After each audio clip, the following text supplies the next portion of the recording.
ભરૂચના પોલીસ હેડક્વાર્ટરમાં પોલીસના આપઘાતનો મામલો સામે આવ્યો છે। પોલીસ કર્મીના આપઘાત બનાવ ભરૂચથી સામે આવ્યો છે। તો ભરૂચથી સમાચાર છે સામે આવ્યા છે। પોલીસ હેડક્વાર્ટરમાં જ પોલીસ કર્મીના આપઘાતને લઈને જે વિગતો સામે આવી રહી છે। કમાન્ડોએ પોતાના ઘરે જ આપઘાત કરતા ખળભળાટ મચ્યો છે। સર્વિસ રિવોલ્વરથી ફાયરિંગ કરી અને જીવન ટૂંકાવ્યું છે। તો કમાન્ડો કિરીટવાળાએ આપઘાત કર્યો છે। ભરૂચથી ઘટના છે। પોલીસ હેડક્વાર્ટરમાં જ પોલીસ કર્મીનો આપઘાતનો મામલો સામે આવ્યો।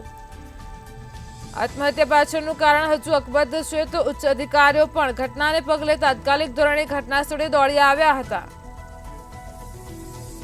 ભરૂચમાં પોલીસ હેડક્વાર્ટરમાં જ પોલીસ કર્મીના આપઘાતનો બનાવ સામે આવ્યો છે। આત્મહત્યા પાછળનું કારણ અકબંધ છે।